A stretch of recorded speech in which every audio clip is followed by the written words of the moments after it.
is that?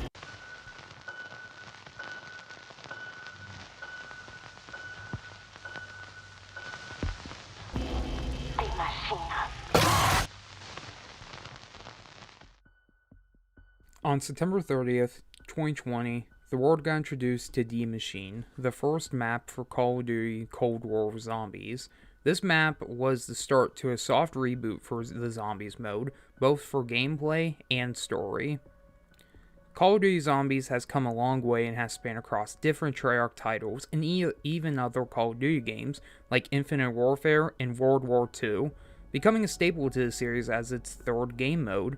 Zombies has taken us to different places and settings throughout the series, like Alcatraz, the Pentagon, an alternate version of Stalingrad, and even the freaking moon. Except I'm not gonna piss on the Earth. I'm gonna go higher. I'm pissing on the moon! We don't need the moon, right? Nothing bad can come from that. The road is long and dark, but I know where we are going. We will complete our mission. How do you like that, Obama? Even though all the titles up to Cold War's release had some slight differences and changes made between each other, I would say Cold War has been the real one that has introduced new gameplay systems and progression that has changed the meta for zombies overall. There's going to be 4 categories in this video on how well both Die Maschine and Cold War Zombies does. There's the gameplay elements, which is how Cold War has changed from the previous titles and how it either benefits or weakens from these changes. The map design, which is how the map overall feels, flows, and its new enemy types.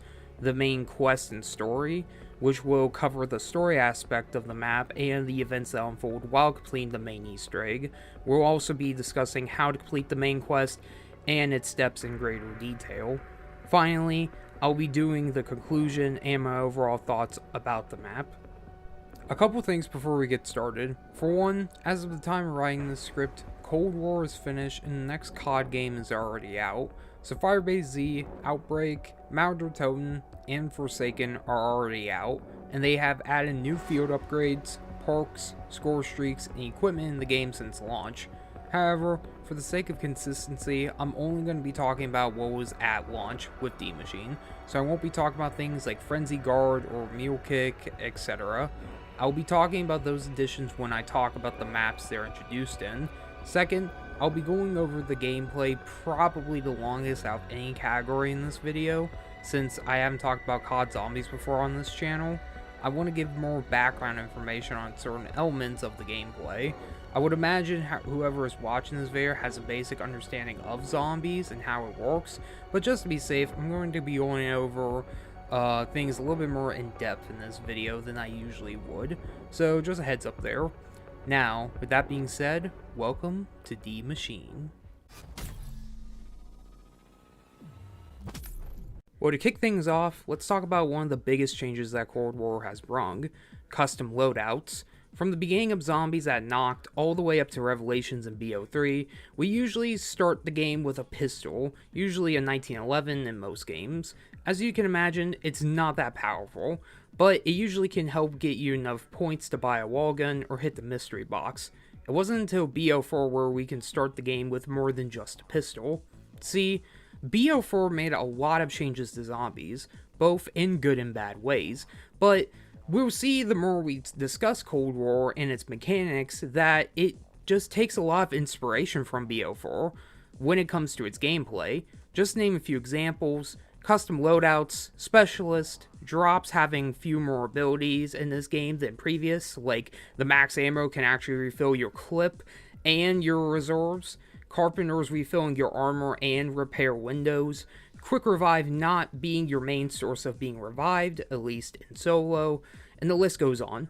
Cold War has brought back custom loadouts from BO4, but instead of bringing in any starter weapon, you can bring in any weapon: pistols, SMGs, shotguns, ARs, snipers, explosives, melee, the whole shebang. You can also add attachments, camos, stickers, and even different reticules to your guns. This adds customizability and variety between gun games and players. Some may like to bring in an MP5 that can shoot bullets like the speed of light, while others want to bring in a Hauer shotgun that can just destroy anything in their way. or even a rocket launcher, if you're into that sort of thing. Now, when you hear this, you may think, well damn, does that mean that the start of the game is easier now? Well, yes and no. See, bringing in a shotgun or an AR would be more powerful than if you brought in a 1911, like back in the day, but now weapons have tiers of rarity, and you start out at red, which is the lowest tier. Now, if you've played any major multiplayer game in recent time, mainly battle royales, you'll be used to a rarity system when it comes to weapons. Games like Fortnite, Apex Legends, and even Warzone have this feature. The higher rarity a weapon is, the more damage and better stats it has. In Cold War, there's red, which is your starting rarity, then it goes to green, blue, purple, and finally gold. Wonder weapons have their own rarity too, which is like a goldish yellow. There are a couple ways you can upgrade your weapons. The first way is the mystery box and wall weapons. Another change in Cold War is that wall weapons and the mystery box weapons can change rarity depending on how high the round is. So the higher the round, the more likely you are to get the wonder weapon or a gold weapon out of the box. Also, the wall weapons change rarity too depending on how high you go. Another way is a new form of challenges called trials. Trials are a form of challenges that you can do, ranging from getting kills, to boarding up windows, to staying in the area for a certain amount of time, and depending on how well you do in the challenge, you'll get a better rarity reward. Also, the rarity is just like with weapons, they go from green to gold, and they can stack. So, if you do your challenge and only get to purple, you can do another one and get to gold. This is an easy way to get a map's wonder weapon, or just to get a lot of points and power-ups. It even gives you perks sometimes too. This is another change in Zombies that I feel like is welcomed. It gives something for the player to do, and it rewards them depending on how well they complete the task, so it motivates them to try the best they can. The only downside is some challenges can be hard to do on higher rounds, like staying inside a small room or getting melee kills, and the weapons you can get are random, and they have a chance to maybe be packed, but it can give you a purple packed sniper, and I don't think anyone would want that. The final way you can upgrade your starting weapons rarity is also by using a new system that they introduced in Cold War, the salvage system. When you kill zombies in Cold War, they have a chance to drop something called salvaged. It will either be green or blue pile of scrap on the ground. The green is common scrap, while the blue is rare scrap. You can use this scrap to upgrade your weapon's rarity and your body armor. This is also a good time to mention they got rid of the shield mechanics from previous Zombies titles, and they decided to let the players have armor that covers their entire body instead of just their back. Another change in Cold War is the perk system. Perks make a somewhat return in Cold War, back to a more traditional sense, before Black Ops 4. Black Ops 4 changed the perk system, letting the players choose a variety of perks to bring with them in the game. Now, this wasn't entirely a bad system. Letting the player choose a build that suits them is a good idea, to let them be more engaged and have diversity among the community and players. See, the major problem lies with them taking away some of the most iconic perks in exchange for some new ones. Speed Cola, Double Tap, and the legendary Juggernog were missing in Black Ops 4. They were still in the game technically, but not like the other perks. Jug was given depending on what difficulty you played on, your health either becoming bigger or smaller depending on the difficulty you selected. Speed Cola was given when you had all of your perks, and Double Tap through the pack system, but players didn't like the idea of iconic perks being taken away. Even though we still had them, we weren't able to get them in-game, so for Cold War, they brought back almost all the iconic perks. The only one that didn't return was Double Tap, F in the chat to my boy. All of the perks at launch were Quick Revive, Juggernog, Speed Cola, Stamina Up, Deadshot Daiquiri, and a new perk introduced, Elemental Pop. This perk allows the player's gun to shoot random ammo mods, even ones that aren't equipped on the gun. Though, with the return of perks, they got both a new look to them in the way of cans now, unlike the previous titles where there were bottles, and a new system with them. Just like weapons, perks can now be upgraded using a new currency called Ether Crystals. At the launch of Die Maschine, there was only 3 levels you can upgrade your perks. Still though, with these upgrades they make you more powerful, allowing you to survive longer, do more damage, and even use abilities from previous perks. To upgrade perks though, you'll need ether crystals. Unlike weapons, you actually acquire crystals through completing main quests and surviving longer in games and going for high rounds, giving them even more incentive to play and do the main Easter egg. Now, later down the line, they add new tiers to the perks and new crystals, but for now, they only have the base crystals and 3 tiers, which is still cool. Another addition in Cold War is field upgrades. Field upgrades are powerful equipment that can be used throughout the match. Once used, they will need to be recharged by getting kills. Field upgrades are just like the specialist weapons from Black Ops 4, except not as OP, at least some of them. Specialist weapons were very powerful weapons that can be used in Black Ops 4. They were criticized for making the game feel too easy because they were almost on par with wonder weapons, except the specialists don't take up a weapon slot, so when it came to Cold War, they decided to tone them back a bit. The upgrades that launched were Frost Blast, which when used, a blast of killer ice storms around you, freezing all zombies and slowing some down. Healing Aura, which heals you and your teammates. Energy Mine, which shoots a ball of energy out and explodes it, killing all zombies around it. Ether Shroud, which turns you invisible from the zombies. It's good for both reviving teammates and getting out of sticky situations. And finally, Ring of Fire, which when used, a purple ring of fire spawns around you, tripling your damage output, and you don't need to reload. With Cold War Zombies being fast-paced in most games, field upgrades are a great new feature to have. Seriously, I can't think of a game where I don't use the upgrades, at least once. Now, I will admit, some of the upgrades to the player base are kinda useless, specifically Frost Blast, Energy Mine, and especially Healing Aura. That's because most zombies players typically want something that will help them move quicker or deal more damage.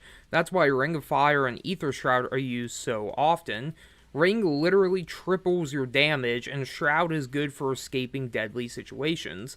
I'm not saying the other 3 are bad or that no one uses them, it's just they're the ones that not a lot of players that I've seen at least would use in their game.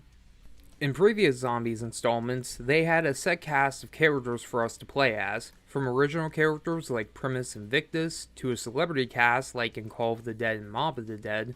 The characters would usually have very memorable quotes to say while you play, from Dempsey breaking the 4th wall. Damn it, Treyarch! Are you fucking with the storyline again?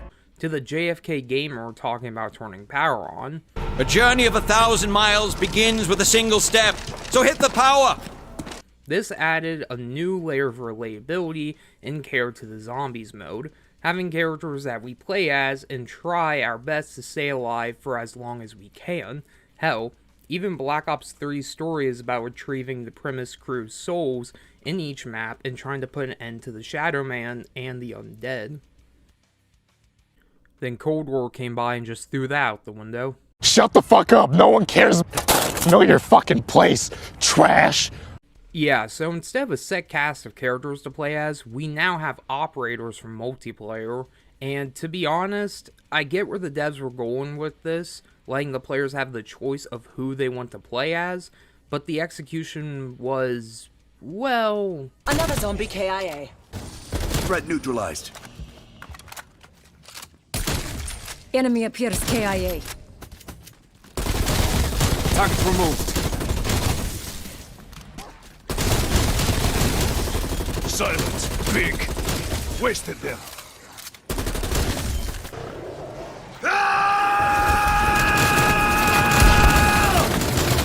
The problem with operators is, in exchange for the variety of characters we can choose from, their actual quotes and personality are drained.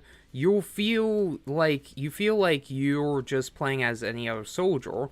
I get it's Call of Duty, but compared to previous games, it doesn't make you care as much for the characters you're playing as. They don't say any quotes about the Easter egg quest. They don't really acknowledge their surroundings all that much. The only memorable quote is when you play as Captain Price pointing out Deadshot. Who needs a Deadshot Daiquiri or whatever the fuck that is.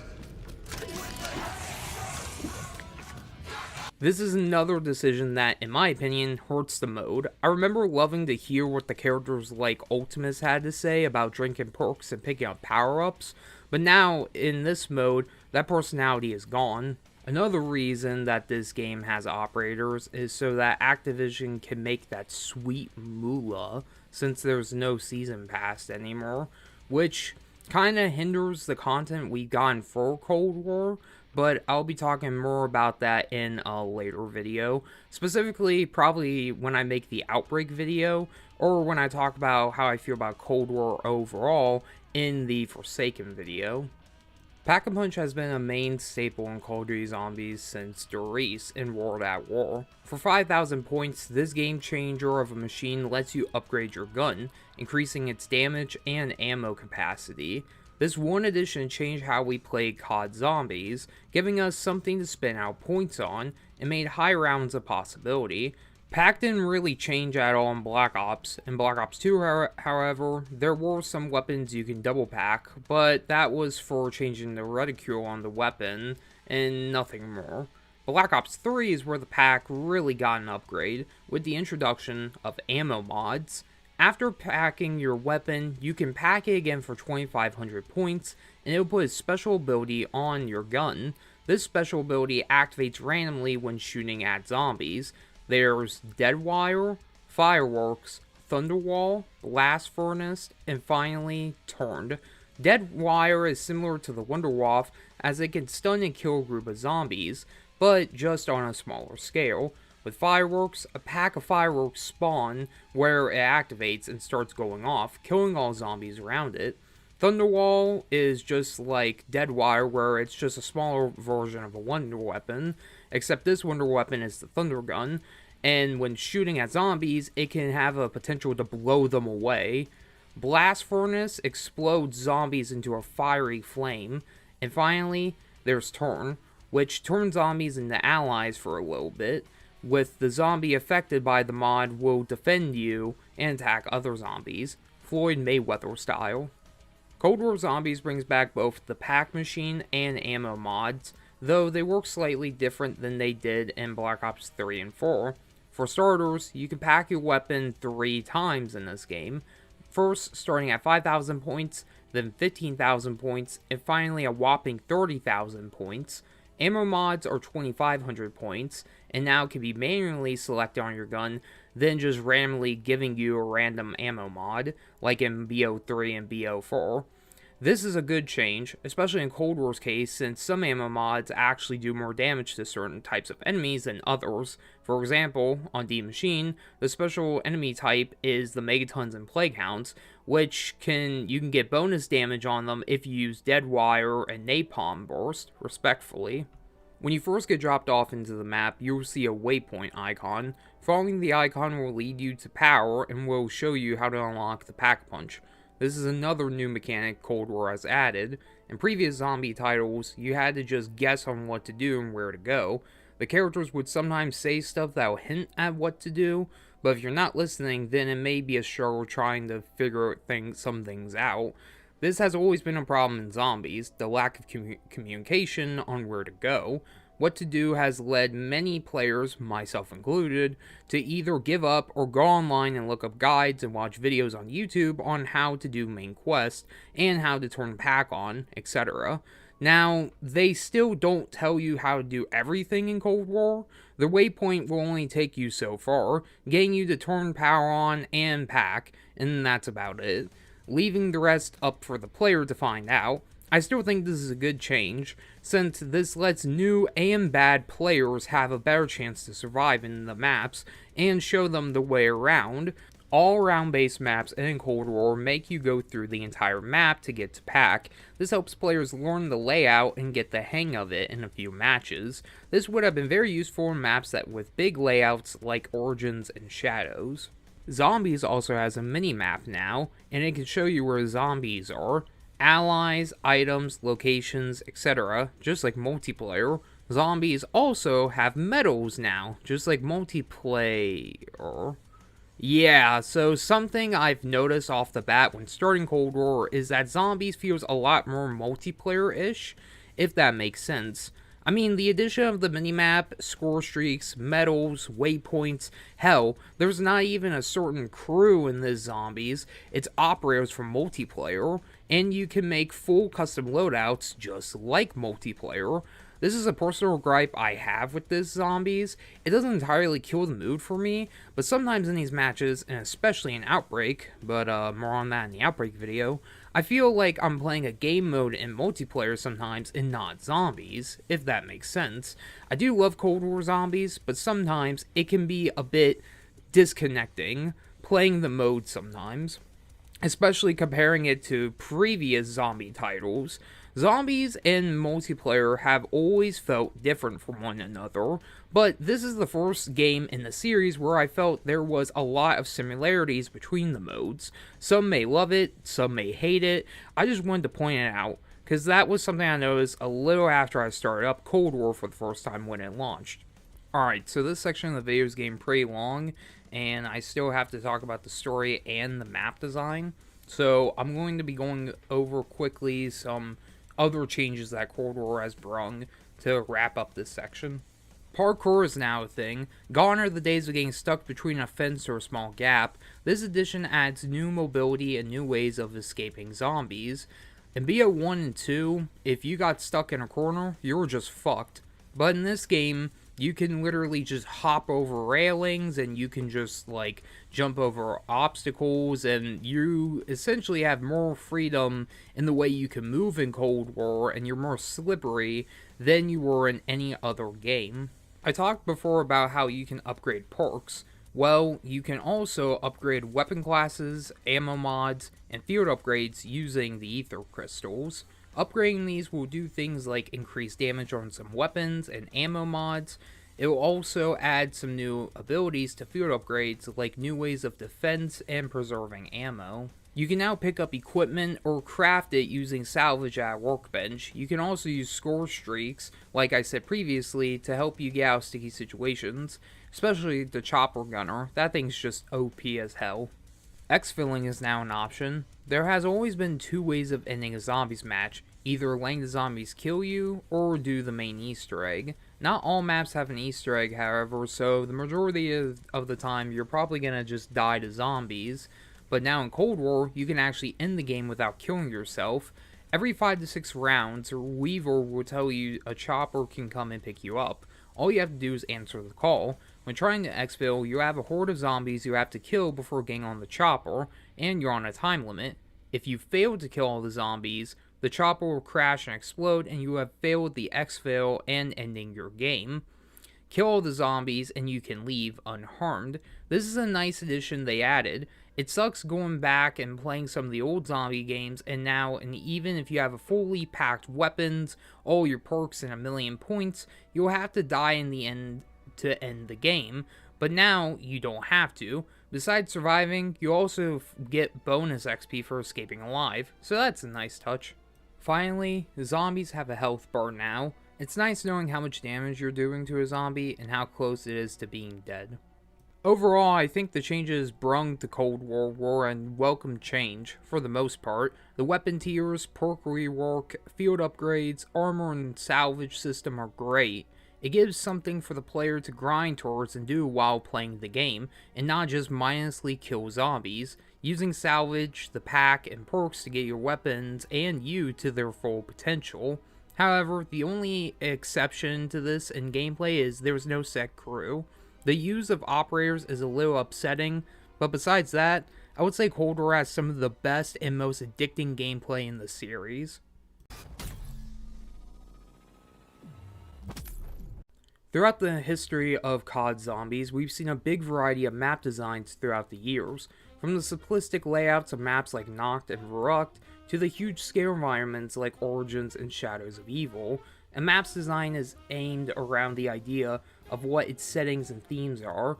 So for example, in Shadows, the idea is having the player set in a 1960s Chicago-esque like setting with a demonic Cthulhu twist to it. So to help with this, there are different districts and buildings you can run into throughout Morgue City. adding to the depth of how huge the building is, with each district oozing with atmosphere and detail, being unique in its own way. Also, the Margwas and Keepers help with the Cthulhu ideas. You better stop! Another example is Buried, where the idea is having the player fight the undead in this underground western town. You start in a small spawn room overlooking a huge fiery hole in the earth. You're stuck in this steampunk-X tower and nowhere left to go except this hole in the ground. And once you jump in, it's almost an entirely different map from the one you were just at above. Buried is huge. It has multiple buildings you can run into, just like shadows, the mines above the town, the mansion with the witches, the maze, the pack-a-punch room. It's pretty big and it has depth. That is what separates maps like these to other maps like Kino. Kino's design is pretty casual. When you spawn, you can go right or left, the upper hall or the alley, both leading to power. Once power is on, you pretty much have half the map's layout done. Kino doesn't feel expansive or it has layers. It's built to be easy to remember and casual. Now, this isn't a bad thing by all means. Some of the best maps are casual in its design, like Town and Doris. But where does Die Maschine lie? Well, for it being Cold War's first map, they went with a more casual approach to it all. There are 9 areas that make up the map. There's Spawn, the Noct Building, the Airfield, Pond, the Trials Machine Room, Speed Cola's Room, Deadshot's Room, and the Particle Accelerator. Also, as we'll see going through the map, I realized while making this video that it actually has the same design flow as Kino. Not structure, but flow. When you spawn in, you're dropped off by Raptor 1. The starting room is outside of Noct, and it is pretty huge for a starting area. Gives you a lot of space and lets you have time to adjust to everything. Once getting enough points, depending on what door you go through, you will either end up at the airfield or the pond. Both of these areas are good for training. One has Jug, while the other has Quick Revive, and they both have potential box locations, so going with either is by preference. Next, you'll be heading underground, where you'll enter the Trial Machine Room, where you're given another option, just like with the Noct Building. To get to the Particle Accelerator, you'll need to go through one of 2 doors. One has Speed Cola, and the other has Deadshot. But just like with the Pond and the Airfield, they'll both send you to the same place, so it's also by preference. Finally, you'll be making it into the last room, the Particle Accelerator Room, which also holds some really important machines in here. It has the Pack-a-Punch, the Armor Station, and the Elemental Pop Machine. There's a stairway next to Elemental Pop that will lead you back into the starting room. Kino has the same flow, by you choosing which way you want to go, but no matter what, you'll end up back at Power, and Power will lead you directly back to Spawn. There's also another version of the map you can unlock. If you try to build the Pack-a-Punch, you'll be teleported to the Dark Ether version of Die Maschine, and this is probably one of the coolest things about the map. It's such a simple change, but turning the entire map into this purple, cloudy space, upside-down version of reality where when zombies die, they fly into the air, and there are jellyfish flying around and ghost monkeys. Yeah, I'm not lying, there's ghost monkeys, and it's pretty fucking sick, I'm not gonna lie. The upsetting part is that this isn't done, again, in any of the other Cold War maps, which is a real damn shame. I mean, having more maps set in the Dark Ether would have been really cool, both visually and from a storytelling perspective. Like they said, time works differently in the Dark Ether through audio recordings found in-game, and that's how Max has got her powers in Firebase Z. It's from how long she was stuck in the Ether, but Treyarch doesn't use this kind of map idea again. Why? I don't know, but it would have been really cool if we got the option to go into the Dark Ether in future maps. So the layout of Die Maschine is really good for both camping and for training. If you like to camp, there's the Airplane Wing, Speed Cola's Room, though I'm pretty sure that one's been patched by now, unfortunately, and the Legendary Roof Strat. For training, you have the Spawn Room, which is my personal favorite, the Airfield, the Pond, and the Particle Accelerator Room. I like how Die Maschine can cater to these different play styles, and how the amount of areas you can do them in. Something, however, Die Maschine doesn't do so well on is utilizing some of its parts, mainly the Noct Building. Now, I'm personally glad Noct doesn't have a huge role in the map, since we've seen an incarnation of it in almost every Treyarch game besides BO4. However, I wish there was more use for it. There is the Stamina Up and Wonder Fizz machine. There's also a free DIE Easter egg, but besides that, Noct feels useless. Like, besides doing the roof strap for high rounds, who is going into Noct and staying there? Something else is the map doesn't feel that big after learning its layout.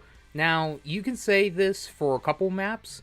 After playing it for so long, you'll get a feel for them and the best routes, but there are spots throughout the map that lets you teleport between the upstairs and downstairs sections, and the areas that make up the map aren't that big. If a friend goes down, you should easily get them back up, unless if you're a trash player or you're just too slow. The look of the base map is also quite dull, to put it frankly. The only interesting looking area of the map is the Dark Ether and the Particle Accelerator Room, and that's because of the machine itself. Now, I don't think Die Maschine is the worst looking map, trust me, there's other ones. But there's nothing that really makes it stand out besides the machine in the Dark Ether portion of the map. To give you a couple of examples of good map design, look at Shangri-La. The map is spewed with a beautiful jungle aesthetic with an orange tint to everything, making the map pop out and look amazing. Another example is Gorod Krovi, where there's giant flying freaking dragons around the map that can breathe fire on the zombies and you. Definitely one of the best map choices in BO3. A thing that makes or breaks some maps is its special enemy types. All the way back at Shinonuma, we were introduced to the legendary Hellhounds, easy to kill yet fast as fuck doggos that can easily overrun you if you weren't careful. Hellhounds are one of the most iconic enemy types Treyarch has ever introduced, with them showing up in multiple different maps and even having a special round dedicated to them, the infamous Dog Round, or other known as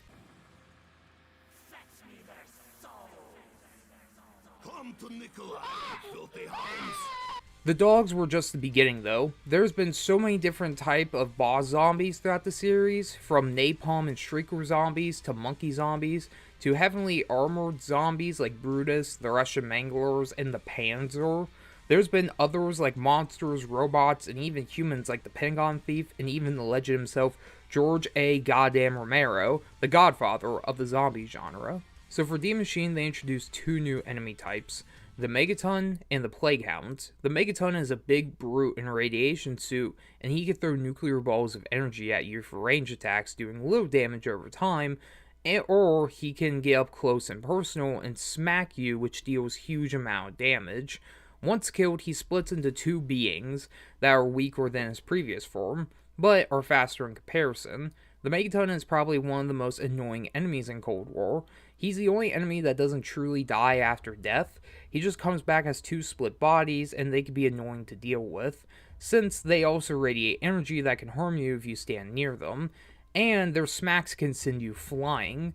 They do thematically make sense, since the site is filled with ether radiation. It would make sense sending someone in with a radiation suit, and they die in the process and mutate, like the spaceman from Moon, or the radiated suit zombies from Nuketown. The other enemy, the Plague Hounds, are quite annoying also. They come in groups like their counterpart, but unlike their counterpart, when die, they explode in a ball of Nova 6 gas, like the Nova Crawlers. Not only that, but these dogs also seem to have auto-lock onto you when you get near them.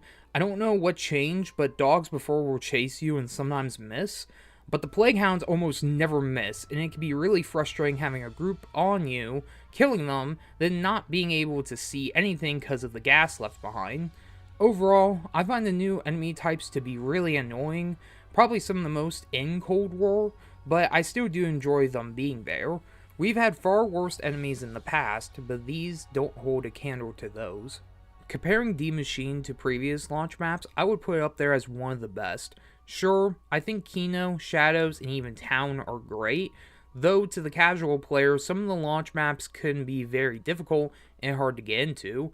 5 has tight hallways that can easily get you down. Shadows is like Origins, where you have to run around the entire map to collect items and to turn pack on. Don't even get me started on Voyage of Despair with its confusing layout. And Blood removed some of the best features from Mob of the Dead and adding new pointless locations, and also the quest to turn power on. I would say it's been a mixed bag of really good and really bad starting maps, but I would say Die Maschine nails it, being noob and hardcore accessible with its layout, design, and new enemy types. So for this segment, I'm going to be talking about the Easter egg portion first, then the story, just a heads up. Zombies didn't always have a story, or an Easter egg quest. Veteran zombie players know this well. The first actual Easter egg quest was in Ascension, in Black Ops 1, where the player had to set this guy, Dr. Kirsch, free from this weird ball imprisonment that the Pentagon thief from 5 put him in. As you can tell from what I just said, things get a bit wild with these quests. Easter egg quests were perhaps one of the most important additions to Zombies. These missions help with adding a more sense of progression and completion for the mode. Before Ascension, all Zombies was just a game mode to see how high of a round you can get to before dying. This is still true with the rest of the games, except for Vanguard. But the addition of adding main and side Easter eggs gave more of the hardcore players something to do. They also help expand the story and even the gameplay. There are some areas and weapons you can only get by doing the Easter egg quest, and these weapons typically help your chances of surviving longer than just using a Pharaoh. The stabs in Origins, the Solidifier in Die Rise, the gauntlets in Garrod Trophy, all of these, plus more you can only obtain through doing the main quest. So you're probably like, geez Atlas, I bet everyone is doing these quests, right? Wrong. See, the problem with doing these quests is how difficult and nonsensical they can be at times. There's no autosave or saving and quitting matches, so you have to do this Easter egg in one go, and if you fail and die, you have to restart all over again. Some of these eggs can literally take hours to do if you're not proficient and good enough at them. Usually, it could take you about between 2.5 to 3 hours. These can be really harsh and unforgiving. The littlest of things can also ruin your run. Before you do the last step, you might go down, lose all your perks on a high round. You might get stuck with players that suck and don't know what they're doing. You might just get bad RNG and not get a certain part or weapon till later in the game. Or not at all, no matter how many times you spin that goddamn box for the fucking baby gun. Look at this. Full auto honor.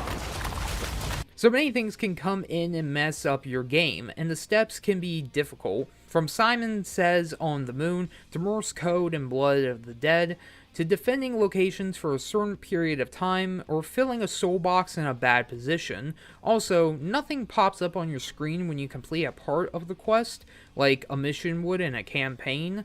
So if you forgot what step you're on, or you forgot a part, you're screwed. This has scared many players from doing these quests, both of the fear of dying and losing their progress, and just not being good enough at zombies on that certain map. This has led to mainly the hardcore side of the community to doing these Easter eggs. This especially became apparent in BO4, where at that point the Easter eggs almost became a joke to complete.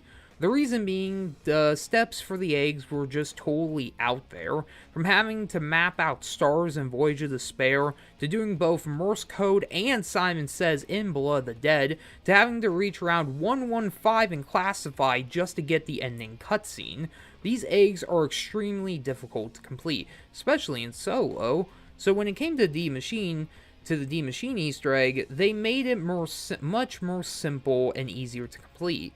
Now, some people like more challenging Easter eggs. Some actually might like the quest from BO4, which, hey, if you do, kudos to you. But I think it was a good idea to make the Easter egg easier when it came to Cold War's first map, since players had to both get used to the new systems they were introduced to, and it was good for helping new players get into zombies. So where the story kicks in is after the ending of Tagged or Toten, Black Ops 4's last Zombies map. The characters destroy the multiverse and reset everything to where only one universe exists. The only people who survive the destruction of the multiverse is Samantha Maxis and Eddie Richtofen. Die Maschine starts with a grown-up version of Samantha Max's, Sending Weaver, which was one of the major supporting characters in Black Ops 1, a tape showing what's happening at an old rundown Nazi facility and what the Russians are doing there. See, the Russians made a group called Omega to study and try to harness the powers of the Dark Ether to use to win against the US in the Cold War. Well, Weaver tries to counter this by making a group called Requiem, a secret branch in the CIA. This is where the player comes in as they play as operators for a strike team for Requiem, made to stop Omega in their quest for power. While fighting off Omega's forces, the team will also have to hold out against the Dark Ether itself, as the Ether is trying to invade and take over the planet. The objective of Die Maschine's quest is to find out what's happening at this facility and to shut it down. The quest doesn't really start until after Pack is built, and all the main quests in Cold War are like this. After that, you will need to enter the Dark Ether to find parts to build a device called an Ether Scope. Something cool this Easter egg does is you'll have to go into the Dark Ether a couple times to collect some parts to help you progress. This was a smart idea. This helps utilize the mechanic of entering the Dark Ether more than just doing it to build Pack. This gives players more of a reason to keep going back into the Ether and explore the environment. After building the scope, the player must then enter the Ether and find 3 ghosts. After finding all 3 ghosts, the player then needs to find all the upgrades for the DIE machine.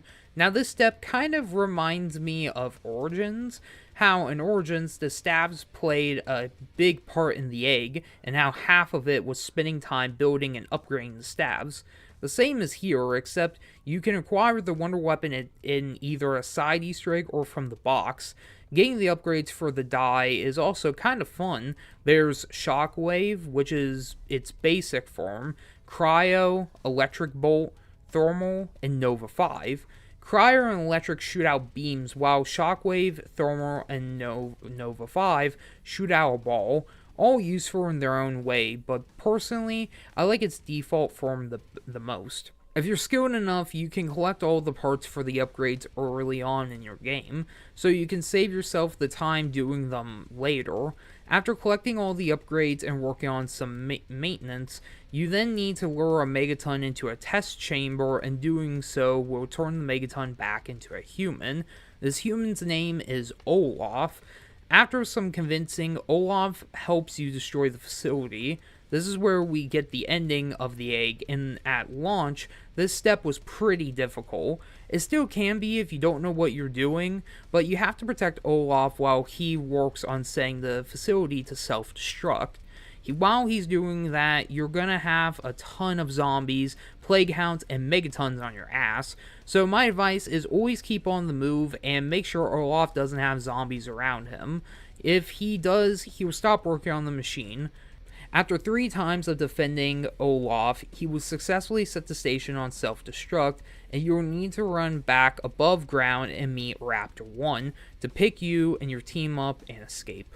With that being said, there is quite a bit to unpack here, so if you didn't catch all of that, luckily Treyarch added a new form of reading up on items from the quest and in the zombies world, known as Intel. Intel is items you collect or hear from in-game, and you can read up or listen to them again back in the main menu. You can find Intel either by doing the main quest or by finding audio logs across the map. This is good for people who are interested in Cold War story. It lets people read and learn about the new story and the world that Treyarch made. The only downside is that there's no reward for collecting all the intel, so it's only for story and nothing else. Cold War did a good job setting up its new story and left everyone pretty excited for what was coming next, with it being more grounded in reality, and with characters we know from past games like Weaver making an appearance, and the quest being pretty easy for the most part. Cold War had a great setup for what was to come. Overall, I would say Die Maschine is a great overall map for the start of a zombies content cycle. Gameplay has been almost totally rehauled from previous installments that feels fresh for the hardcore audience. It's easy for new and old players to get into with its easy to remember layout, and it has enough visual flair with the particle accelerator and the dark ether that it's a map to be remembered. Now, up next we got is Firebase Z, which should come out sometime soon. With work and life, it's kind of hard making time to make videos, but that video shouldn't take as long as it did to make this video. One more thing too before I end this video, I just want to say if you actually stuck to the end, I really appreciate it. I know there are probably some parts of this video I messed up on, but I've been trying to work on and upload this video for the past probably almost a year now. I had this video planned since the end of Season 5 of Cold War. I've had this video planned for a long time, but because of life and work and other things, I haven't been able to work on this video as much as I wanted to and upload it. I'm also very picky when it comes to the quality of my videos. I want to try to have good or great quality. I always want to make videos that, you know, can be enjoyable to watch and be enjoyable to listen and look at. So, but I know I probably definitely messed up on some things on this video, but I feel like if I just try to fix every nook and cranny, I know that I stutter a lot while reading the script in this video. I feel like I would never be able to make this video if I just try and make it as perfect as I can. So I apologize if there are parts where I either sound like I'm slurring my words or I'm stuttering. It's just how I talk sometimes. And yeah, I really do appreciate if you watch this video to the end. It really makes me happy. And I plan on making more videos, not just Call of Duty. I plan on making other analysis videos. But I want to do this series just because I feel like it'll be a good starting point, and also I love Call of Duty Zombies, and I feel like Cold War was pretty good. I have more to talk about it when I get to the Forsaken video but as of right now, I still think it was a pretty good game, pretty cool. But yeah, anyways, I hope you guys enjoyed, and I hope you guys decide to stick around to see what I say and what kind of videos I have planned for the future. Please like, comment, subscribe, do all that YouTube crap, and I hope you have a wonderful day. Thank you. Bye.